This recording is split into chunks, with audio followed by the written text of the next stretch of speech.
Good morning, everyone. Thanks for coming to my old hometown on a winter's morning. We don't get these kind of days in Durban, so it's very nice to be up here in my corduroy jacket, freezing my ass off. Thanks very much for bringing me up here, for inviting me, flying me up. Very nice evening at a B&B in Parkwood. I grew up in Worcester Road, which was just up the drag. What I'm going to share with you briefly this morning is my personal journey. Like most of you here, or a lot of you here, I spend all day long trying to convince the client why the logo is better in green than blue. And Microsoft typefaces aren't real typefaces. And in order to stay sane, a long time ago, when I started, I had no work, no clients. So after 6 months of kind of going nuts, I thought, I've got to do something. Otherwise I must become a plumber. So, like we all do, I designed a magazine that then sat on my computer for a year because I didn't know what to do with it. And then that was 94. And then in 1995 I got lucky. Some printer in Durban, misguidedly through their PR agency, said, we want to get into ad agencies. And they said, oh no, we've got this designer that's designed this African magazine. Maybe you can print it. And that we'll use as an entree to get to ad agencies. So that's how the first magazine happened. But before that, there's a bit of a story as to how I got there. So I'm a thief. I steal everything I can lay my hands on. And I advise all of you to do the same. Everything has been done before and probably better. So you've just got to nick whatever you can and then make it your own. So that's where thievery comes from. And collaboration is that I can't do my personal work unless I'm working in the context of others. Be they students, be they professionals, be they in South Africa, or be they in wherever. So, oh, hang on, something went wrong here with... Just avoid that one button. Okay, that's chapter 1, the beginning. Okay, I live in Durban, as you probably know by now, and if you live long enough, you start acquiring stuff, and I've got lots of stuff. And part of what I've been interested in is, because I live in Africa, what makes me African? I got a British passport, my family history goes back to Cromwell, I'm married, my wife is Dutch, my kids are on a Dutch passport, but, you know, I've been here all my life.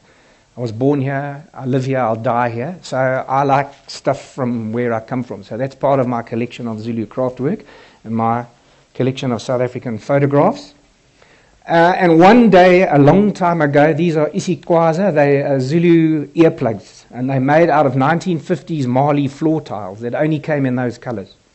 It's a piece of wood, and the tiles are cut up, and they were mostly done by itinerant workers who were working at night, watchmen, the likes, into traditional Zulu patterns. And I saw these things, and I thought, my God, this is amazing graphic design. So I started buying them. They've now become super collectible, and that got me onto beadwork. I mean, wonderful graphic design, never mind the craft, the pattern, the color, etc., etc. So I had tons of this stuff, and this kind of goes back starting in the 70s and the 80s. So, as I said, I went to art school, I went to Parktown Boys, I was a disaster at school, so graphic design was my only hope. I went to Technikon Natal, which then was the best school, and Durban became a place I ended up, and I'm still there. And that's the other thing, is that life is something that happens while you're making plans to do something else. And for those of you that know Durbs or don't know Durbs, it's a funny place. So this is part of what's happening on our beachfront, is this kind of beachfront sculpture competitions where they're mostly from Zimbabwe. They're like real talent. And this is my other thing. I've been to every city on earth, and I can tell you without a shadow of a doubt that South Africa is the most creative nation on the planet. And this is why. So you've got this kind of thing in Durban, and then also I've taken photographs all my life, And this was on New Year's Day, and here was Raj admiring South Beach with his fur coat. On the streets of Durban, so these are in Yangas, which is traditional medicine. This is the bovine head cookers market. So this is Zulu fast food. So these women buy usually 4 to 6 heads at the abattoir each day, and they butcher them and then cook the various parts which they sell to traders. And this is a City of Durban initiative. I'm sure there's a similar thing here, just outside our front door here in Johannesburg. But Durban has this kind of like weird stuff. So here's the Shembe, which is a kind of quasi-pagan Christian religion. This is right in the middle of town, and they worship on Saturday mornings. So I live in this kind of weird fruit salad. Chatsworth. So this is Raj's home with the stairway to the Swan. When you get to the top, I don't know what you do there, but this is the other thing I noticed about South Africa is we are not enslaved to the tyranny of Helvetica like the rest of the world. If you like it, just do it. And I think from a creative things, that is the secret ingredient we have here, which unfortunately our government doesn't understand. They obsess about maths and science, but we are this creative nation and we don't use it. So that's the kind of background that's been going on for quite some time. So I decided, well, I might as well start documenting this stuff. And this was kind of goes back to the days of film cameras and slideshows, etc., etc. And around about the early 90s, when Mandela was freed and things started opening up, suddenly we started having these kind of guys that were traditionally in the townships. We would never see them in town because they weren't allowed to be there. Suddenly ended up in town. And Durban was the first place to have this kind of explosion of hair salon banners, these portable banners, which I'm sure you see here in Johannesburg. And, I've got a vast archive of all of this kind of stuff. And some of it is interesting, but not particularly creative. And some of it, is really remarkable. So this is as good as you'd get in professional illustration. So I've got tons of these things. And what's also nice is that they kind of recognize their own heroes, whether it's Gaddafi or Bob Mugabe or whomever. It's all related to kind of male grooming, which is a huge industry, as we know. To bus graphics, with this spectacularly badly painted cheetah / Arnold Schwarzenegger. To these, all done by airbrush. So there's a young Indian guy that I've got to now try and track down that's doing these things on buses. And the guy is really good. This is world-class stuff. So that's all done by hand, by airbrush. So it's not digi-printed graphics. To signage, I've got this thing for vernacular signage, so I've driven to every corner of South Africa with cameras documenting signage. This is in the middle of the Transkei, and trust me, it says 1,500 meters to the high school. I looked for 15 kilometers and I could not see anything but brown grass and mountains, and Mick Jagger's mouth in the middle of it there, so I'm not quite sure what they're doing. And here's another thing, if you like it, just do it. Through to this Africa's love affair with special effects typography. So, you will not see Arial or Trade Gothic anywhere. It's got to have drop shadows, special effects, and then this kind of also love of icons, these aspirant icons, the candle of learning and the rosette of the prize and the mortarboard for education. And the simpleness of the graphic design, if you're a Martian and you landed in East London where this was shot, you would know you could get your teeth fixed there. And this experimental, in Clochlan, I think there's 3 houses and 2 cows in Clochlan in the Free State, but the Islamic Society, somebody went to the thing of hand painting this kind of weirdo NASA calculatory sort of typeface. What's it got to do with Allah? I don't know. But that's not the point. And I've tried to explain, particularly to students, is that if you go out and you look at this kind of stuff, you become a sponge, you absorb it all. One day you're sitting there doing a logo and you think, okay, I need to have a unique typeface, and you look through your archive and all of the stuff are the raw ingredients you need. You don't have to use my Mac, I must have, 10,000, if not 110,000 typefaces. And then this is one of my all-time favorites. And then I've got a thing for cemeteries and graves. We have them. Russia's also got weird things because I haven't been, there's one country I haven't been to, but I've seen photographs where there's these granite complete lounge suites, bed suites with table lamps and that, all made out of granite in their cemeteries. This is Chatsworth in Durban. So Moon Sammy was obviously a dart player. And Brian, shit happened driving the Omo truck. He went over a cliff. And there he is. And Sentinel Transport was a legitimate transport company. And they had the contract with Unilever to transport Unilever's products. So there he is enshrined for time immemorial in his Omo truck. And, you know, where else do you see this thing? There's no putti and angels and little crosses and things. And then if you see a car with only 3 mag wheels, you know where the 4th one went. This is Funnabale Park. So, and this is the interesting thing, is that kind of white Afrikaners have this like weird approach to kind of like death. And most of them, they got these rock trees. They got sort of trees with branches cut off, all metaphorical. To racing motorbikes. I don't know whether they all went out on a breakfast run and they all got taken out on like one day or not. So that's part of the stuff out there. And then I suddenly thought, well, there's got to be stuff that kind of is more designy. So I started documenting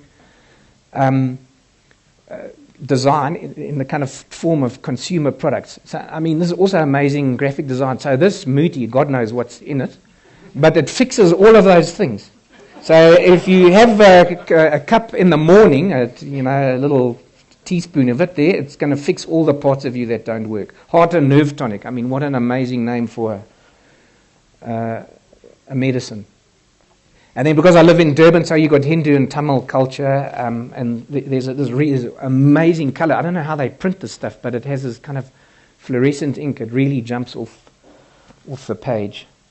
And then I've got this collection of ephemera. It's like stuff I found. So this is Minitown in Durban in the 60s, and these are postcards. Now, I can't work out why they want to have a postcard of the photographer taking a picture of the mini soccer field, and he's in the postcard.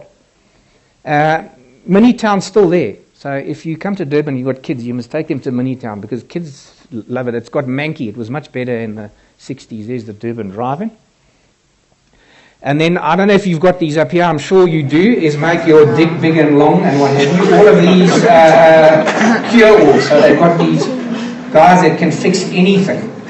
And these are all, I've tracked down, we did one cover, one of the type issues. I went and found the guy that prints these things on little AB Dix, which is a small little one-color printer, and it's called rainbow printing. So in the duct you put red ink at one end of the duct and blue ink at the other, and you mix it up and it prints the rainbow color. So there's a trick for you if you want to have more than one color in a one-color print run.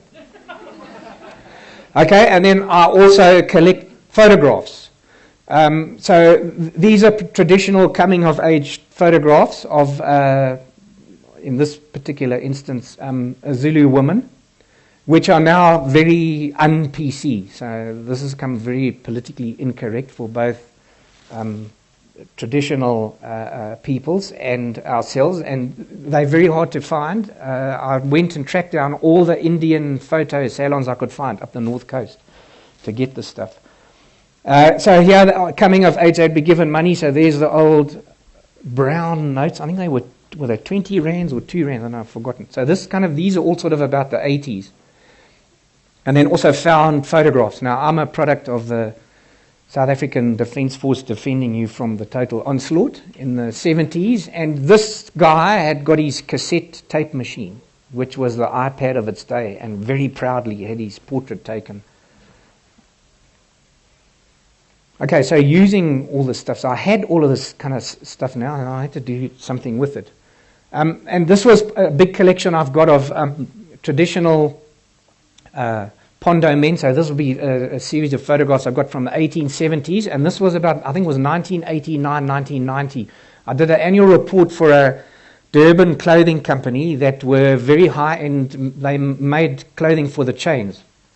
And they said that their design and manufacturing facilities were world class, and they were ahead of the curve. So they saw the changing landscape coming, where we were going to start looking increasingly inwards as opposed to outwards. So the idea was to pair kind of contemporary African street clothing with traditional, sort of the male peacock thing. And this was a landmark project for me. It was also, I think, the first thing I ever did on Mac. I went on Mac in 89, I think it was, and I was early for most South Africans. Most of us only got it in the 80s. The Mac got released in 84, so it took 5 years before it even got here. So this was a pivotal job for me because I was able to do a commercial thing that was African rather than European. So 1994, I went on my own. No work, no clients, no future. I'm sitting in 20 square meters under the fire escape. So as I sat at my desk, there was a sort of like wall went 45 degrees through my space, which was the underneath of the fire escape.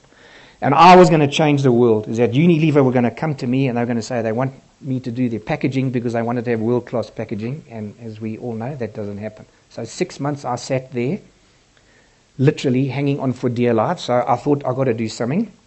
And I wanted to design a magazine, and I had all this African stuff. So I did the very first issue of Ijusi, and it was called Ijusi because Ijusi is slang, Zulu slang. There is no direct translation for the word juice.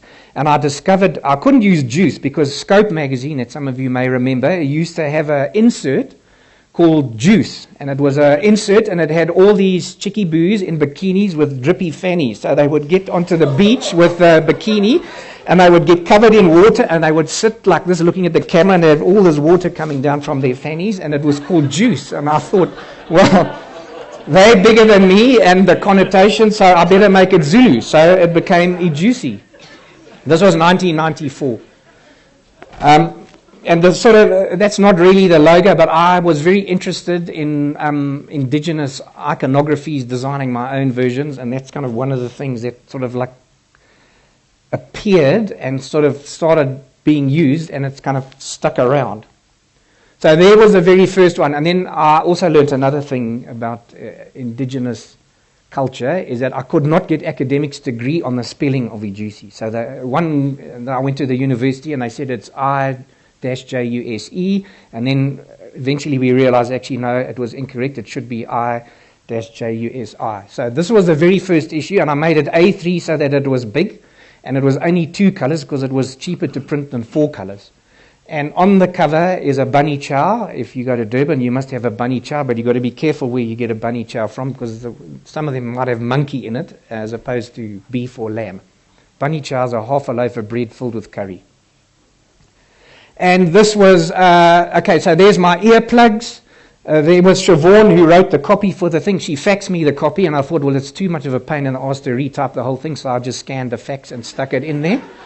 And started adding all my bits and pieces of signs. So, you know, I mean, really, it was, to be honest, a creative wank. I just kind of thought, well, I'm going to have fun. I'm going to do my own thing. I don't give a shit what anyone thinks, because I hadn't got anyone to publish it. So the whole thing was designed on, as I said, on my Mac, and it kind of sat there not knowing what to do with it. So that was the editorial. Here was signage, part of my signage collection, and you can see, okay, so these signs would have been, let's say, mid-80s to mid-90s, how things have changed with the passage of time, how much more sophisticated our signage has got, not least of which is now digi-printed. So there's Siobhan's copy again, piece of fax.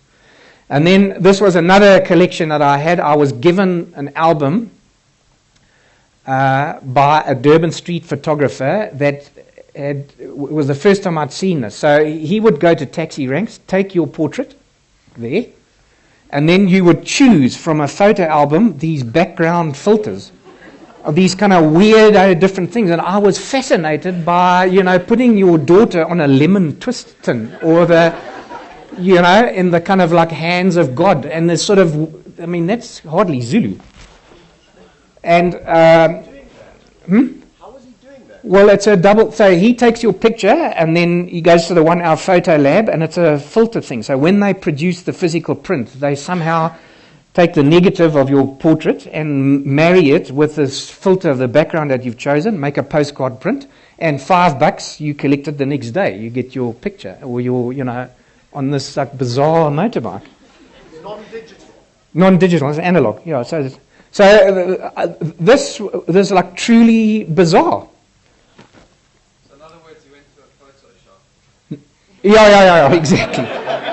Except he was mobile, so he took the photo, then he went to the photo shop, and they did the photo shopping, all analog. So that was number one, was 2 colors, and then so I got this printed, and I remember I had a pile of these things in my office. So I thought, now what the hell am I going to do with them? So by then I had a few clients, not many. So I very proudly took it and said, this is this new magazine that I've started, and gave it to the corporate client, who then promptly had a heart attack and said, gee, I don't want my stuff done like this. So I actually lost some business because suddenly I was this like mad, wacky, because like kind of African guy. Anyway, I had the bit between my teeth because the other thing, so I'll give you all my trade secrets. The first thing because there was no internet or email then. So I had this pile of things. I thought, what am I going to do with them now? And no one was interested. Yes, other designers were, students were. It was this like weird, sort of like wacky thing. But I wanted to change the world and certainly my own economic standing. So I tracked down the address of every design magazine I could find, talking globally, and I went to the post office and I would send these magazines out. And like shit happened. This went like nuts. All of a sudden, I started getting faxes and phone calls from publications all over the world that said, this is like amazing. Can we have more, da-da-da-da? Because 1994, Nelson Mandela, the Rainbow Nation, democratic elections. Suddenly, it's a bit like the wall coming down and the whole of communism is there for the rest of the world to see. The whole of South Africa was there for everyone to see. And every design magazine said, we don't know anything about you guys. Here was the first thing they had. So that's when I started the kind of conference circuit, getting on airplanes to go and show this stuff all over the world. And to a degree, that's still happening. So I got to number 2, and I went to the printers and I said, no, you bastards. Now I want to do this half in color and half in black and white. And they had a board meeting. It was a family-owned printing company. Hana, and umming and ahhing. And they were a bit worried. I think they sort of caved in because they thought, well, if they don't print it, I might take my commercial printing away from them. Incidentally, they still printed 20 years later, but and I still give them all my commercial print. So this was number 2, and you can see momentous occasion, we changed the E to an I, and I thought there would be a shitstorm because I tampered with the masthead. There's another lesson, no one gives a shit. So this one was experimenting with indigenous iconography. So this is probably the first sort of like a Zulu-y kind of thing that would have ever been created on a computer. And then more of my archive of vernacular packaging. And Vuzunduku is what it is. Make your stick big and strong. And this wonderful kind of, the couple there and the little hearts and the muscle powers. Very clever design, because I think it does a better job, a lot of these things, of communicating than when we come along with our sophisticated stuff. So there was part of the 2 color, the editorial, and here was the full color. So once again, Siobhan and her fax.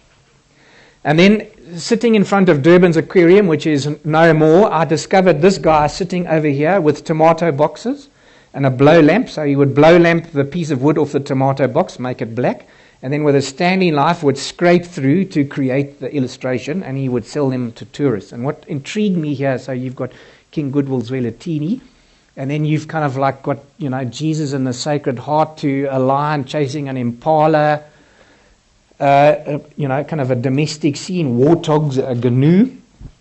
And, it was this kind of yin and yang, sort of Africa meets the rest of the world. So it was the issue number 2, I started showcasing other creatives than my own interpretation. So this was an actual guy, and then this was Mendi, the Indian body adornment. Yeah, so these kind of, Hindu and Tamil graphics with the kind of Mendi. So I was interested in kind of saying, well, let's have a sort of education component. Just show people things about other visual aspects of other cultures. And then it's got to number 3. So by the time I got to the 3rd issue, I'd blackmailed the printers that we were going to do the whole thing in color. It was still A3 and it was 16 pages. And then I realized that I can't do this thing on my own. I'm going to run out of puff. I need other people to kind of get involved. So I went to the local designer mafia, and I said, this was Nathan Reedy.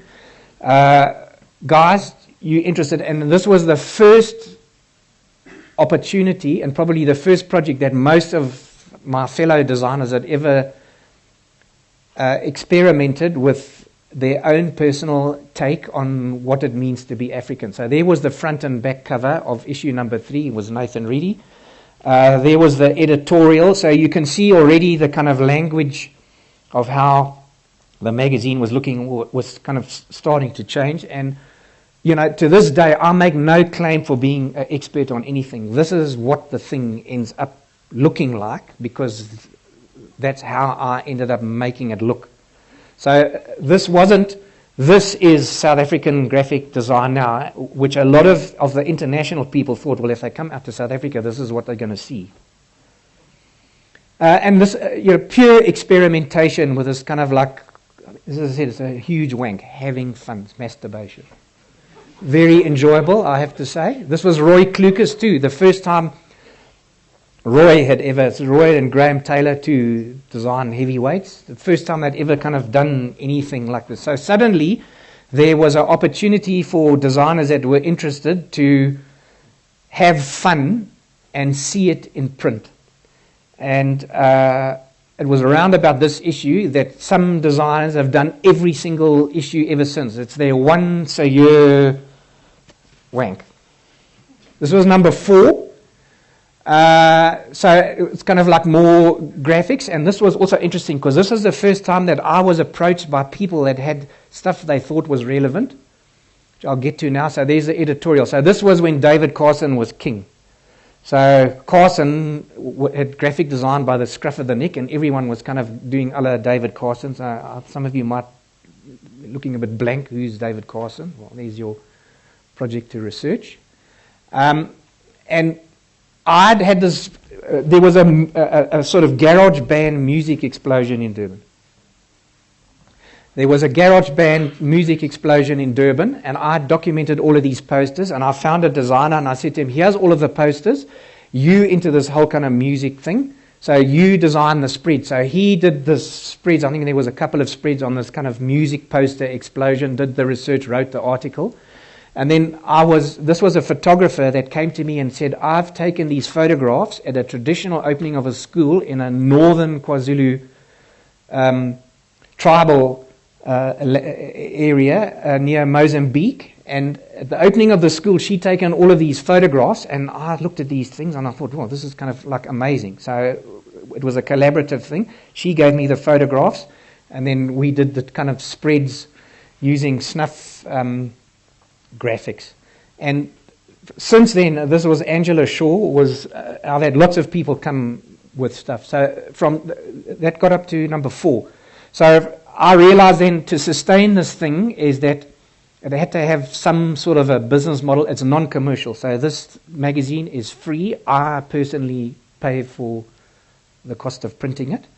It's never been sold, which is not true. Some people have asked for 5 copies to sell, mostly in places like New York, and I think Fourth Wall Books now and Braamfontein have got a couple of copies. So it's a non-commercial platform, and that's the other secret. Because there is no money, it's about love and passion, is that it opens doors you can't have opened if there's money involved. So the point I'm making is that if you want to take over the world, you can't have money. If money is involved, you're in shit. If there's money is not involved, you're right. So 1997 to 2015, this kind of thing sort of went global. I mean, that sounds like National Geographic, but in a small way. So I started theming in, because it made it a lot easier and also a lot harder because designers dread the blank page. So and there was a degree of education. So this is traditional medicine, and I sent a writer out to go and see a Sangoma and an Inyanga, and he told a story about what happened to him going to see this traditional herbalist, and that was the African blood mixture issue. Then I was interested in tribal practices in terms of death. So this is Apnea and Kandla. We did a thing on how the Zulus bury their dead. Sheephead cuisine. So this is the things, eating sheepheads, smileys. So we did this whole thing. I got Elsie, was my maid. I bought the sheepheads for her, and she cooked them, and she told me how you do it and what you do. And then we've done 2 comic issues. So we worked with Anton and Conrad, the Bitter Comics guys, to do the 2 comics issues. And most of these issues by now, there's at least a 50% component of student work. In fact, on some of them, it's got up to 80%. So Ijusi is now really, in many respects, become an opportunity for students, first of all, to do work in a local idiom. Secondly, to experiment. And thirdly, if they're successful, to see their stuff in print, and it's life-changing. The first time I won an award changed my life. We did the porn issue that had no porn in it. It's probably the most popular issue simply because sex sells. So people see porn issue and they say, okay, that's the one they want. And then they get inside and they say, but there's no porn. And I did the typeface for this. That was part of the things which I can't show you. So if you want to know how to do the porn star shave, there you go, and cut your dick off. And this is Conrad Buertes did a thing. It was he did some research into some kind of sexual psychoanalyst, and there was some guy had this problem, and this is how he sorted out the problem. He made a comic out of it. We've done 3 typography issues, so I was interested in what does a South African typeface look like. We had to go and look at the issues to find out. These have also been hugely successful with designers because they can create a typeface that is a crap typeface, but it works. We also experimented with language, so your Master Puss, if you're going to graphic it, it looks like that. Through to no one would publish this. Anton Kannemeier's 1995 ANC posters. I said, well, send me the artwork, I'll publish it. And the printers refused to print the issue, so I had to change the whole issue because they said, no, this is filth, they can't do it. So I said, okay, I took it out. They printed the issue without it, and then I went to Xerox and I made posters. To Mugabe, and I've had American magazine editors say to me, have you been arrested? And what did Mugabe say about it? Did his lawyers get on to him and say, come on, guys, it's Africa. Okay, so in 20 years and 30 issues, each issue is themed. Over 50% are students, in some cases even up to 80%. We've got international contributors. I only print 300 copies. You can't get one unless you come and knock on my door. Say, hello, Garth. Come here for a copy, and I will go down to the storeroom and I will give you a copy. We used to post it out. I mean, I've just posted out to contributors now. I think it costs me 75 Rand a time. So it's ridiculous, and it's got a global following. I don't know how big, but... Okay, so then we did a portfolio. So this is a limited edition fine art portfolio. We had Professor Ings at Dean of Michaelis personally supervise all the printing. We've done 3 of them. Anton Kannemeier, Stefan Sagmeister. So here's the other thing. Because there is no money, you can get guys to join the party. So I know a lot of these. So I went to Stefan and I said, I want to work. Jonathan Barnbrook in London. This we foiled. So it's expensive and the print technology is top-notch. William Kentridge. Sure, no problem. There you go. Willem Boshoff. Sure, no problem. So it opens doors if there's no money involved. David Goldblatt, Roger Ballin, Mikhail Subotsky, Peter Hugo, very controversial that, ladies, Zanelli Maholi. So that, with this kind of background, suddenly now guys would come to me, other professions, and they say, look, can you work with us on this? So this was Design Workshop Constitutional Court here in Joburg.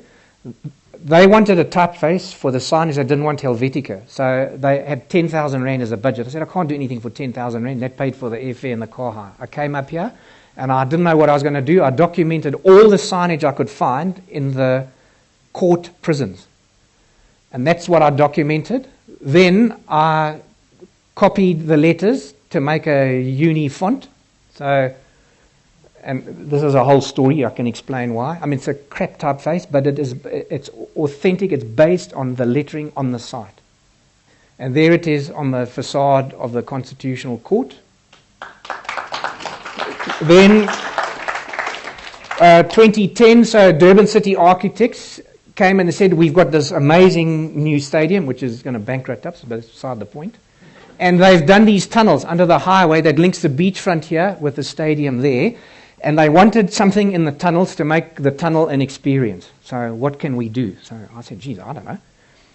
And there's through FIFA 2010. So I discovered, and this is the other thing, is that you've got to go and kind of get your hands in the stew and, experience it. You can't do this academically. So the beachfront has got a dune rehabilitation program, and I saw these flowers, and I suddenly thought, hang on, there's an idea here. So the idea is, as you walk through the tunnel, you get to see in ceramic tiles on the wall the flowers that are indigenous to Durban's beachfront. So it's a bit of a botanical lesson, and there are 12 illustrations. They're huge. And they're cut out of ceramic tiles with the English name, the Zulu name, and the botanical name. There are 12 of them. It's been a huge success, so people use them as a backdrop, and it's just made the tunnel a bit more interesting. And then I do some work with on consumer brands. They want the kind of like African thing. So this was for Ogilvy. I did this whole billboard campaign for KFC. It was based on township graphics. And then there's a global component. So St. Etienne is the biggest design biennale in Europe. They have a graphic design component with an international designer each year. So they invited me to do an installation on social issues that would affect the world in 2036 for some unknown reason. So and it had to be language free because it's a global thing, so you can't have English because then the French get all twitchy.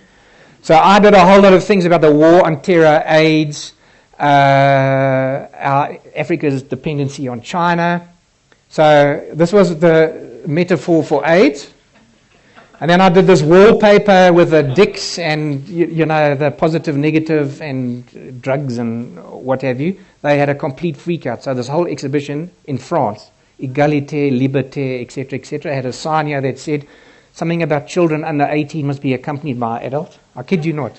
And then I did this installation outside of it with, that was the time when it was George Bush and Blair, his little poodle with the pink poodle, and that one was Carla and the French president, who's now no longer the Sarkozy, who's like a midget.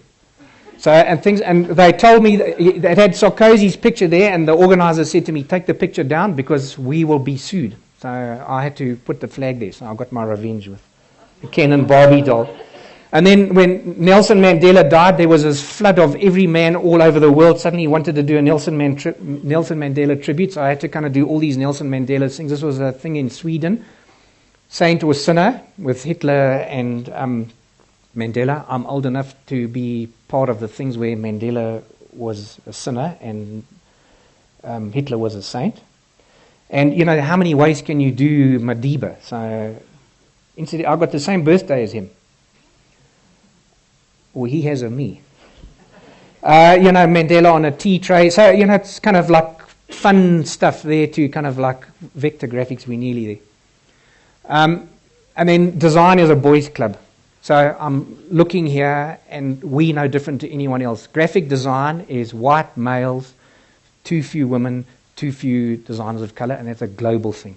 So I don't know whether it's something in our DNA or genes that sort of like men become graphic designers, but I belong to a lot of these associations, and because it's a boys' club, somebody in London says, are we doing this project? Oh, we need somebody from the rest of the world. So I'm the token rest of the world, that guy from Africa, because they can email you and you get on an aeroplane and you speak English and you kind of reliable, you pitch up, so you get invited, and I do tons of this stuff.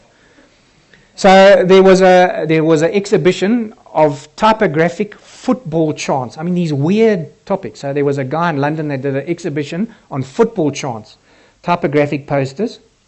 So, and you know, Vuvuzela, they kind of couldn't work out what this was. Then I reminded them about 2010. Oh, that trumpety thing. So, you know, it's a wank. This is what I love about this thing, is that you get to indulge all your fantasies in a fearless environment. Nothing's going to happen. I'm not going to lose any work. This was a huge exhibition last year in Paris, Celebrate Paris. Paris was 500 years old or something other. And the brief is what do you think of when you hear Paris? So I had the giraffe doing his thinking thing. And then this was another one. There was an exhibition in Sao Paulo, designers, and I asked, and they said, what comes to mind when you hear Brazil? So I thought, well, soccer and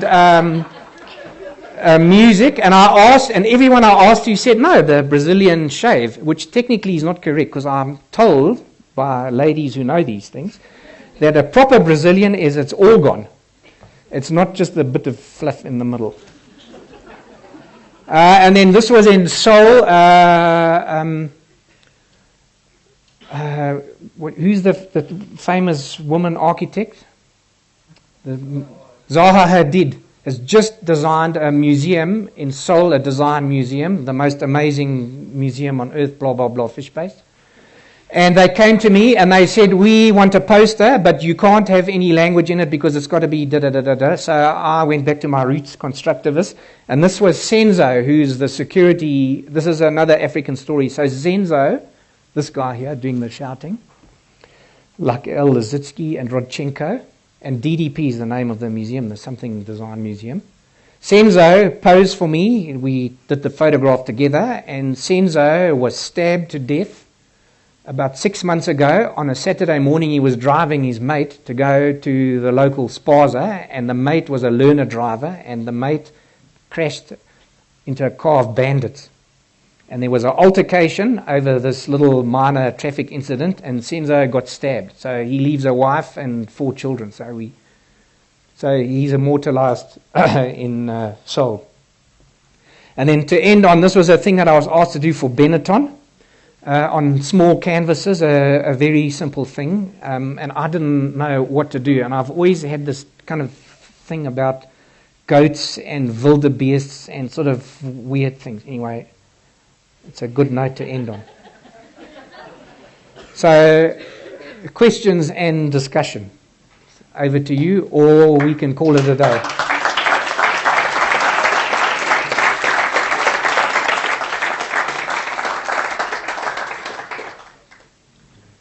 Any questions? Which is your favorite issue? Sure. It's hard to say. I've got parts of issues that are not the favorite, but the most important issue for me was 96. I went to New York to do a workshop with Milton Glaser. And we were, at the end of the workshop, traditionally, you all go to this kind of Chinese restaurant. And he's quite hard work, is Milton. He's not an easy guy to befriend. And one of the things was, okay, so what is the project you're going to be working on when you got back home? And I was ready to do, that was issue number 6. And because I was in the land of V8 and muscle men, I had this idea for the cover, and it required photoshopping, and I'm useless in Photoshop. I mean, I still work all day, every day in freehand. Sorry, all you InDesign Illustrator guys, but you don't know what you're missing. Your programs are crap. Freehand is king. Anyway, so I had to now try and master Photoshop. And I managed to get this cover. It's a V8 engine with these kind of muscle arms coming out, all photographic, was the cover of number 6. And that got us into D&AD and a couple of other things. And so that was the issue where I thought this thing actually can get its head above the parapet, and it was kind of sustainable. And to be honest now, I've done 30 issues over 20 years. It's expensive, it's a lot of work, it's an admin logistic nightmare because designers are terrible at giving you stuff on time and reliable. Very few do. So you have to keep extending the deadline, and eventually you have to say, look, if it's not here by tomorrow, you kind of like not in, and then they bleat and moan and groan when they didn't make it. So it exists now because I haven't got it in me to kill it. So I have to just keep doing this thing because I've been doing it so long. And so I work with DUT, Vega, Stellenbosch Academy of Design, Potch. I've worked with kind of like most of them, of the South African design schools, because that gives them an opportunity to do a student project that's a bit different to designing a logo for a mining house or packaging for a biscuit.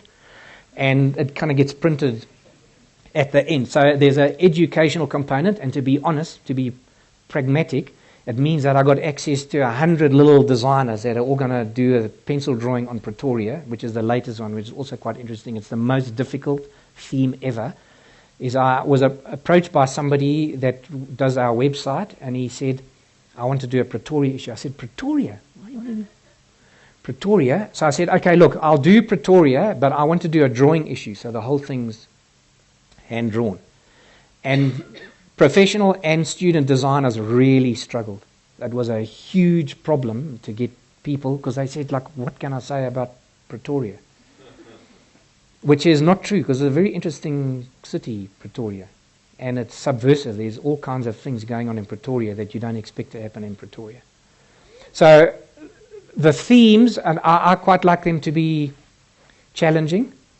And, you know, for students, you would think pencil drawing is something they can kind of like all do. And then that was the other thing I've had on a few of them, to say this is not about good typography. This is not about good drawing.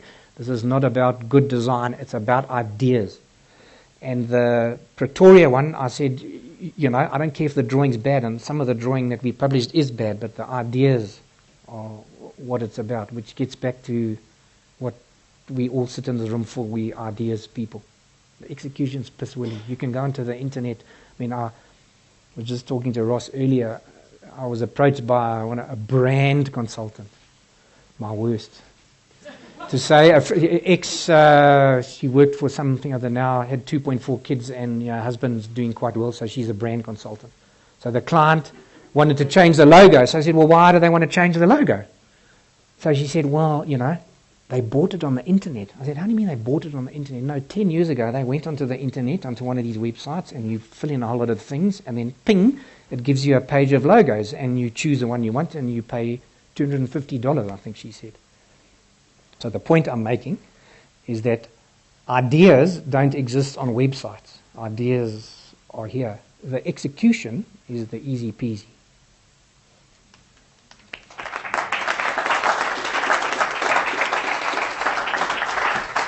Thank you very much.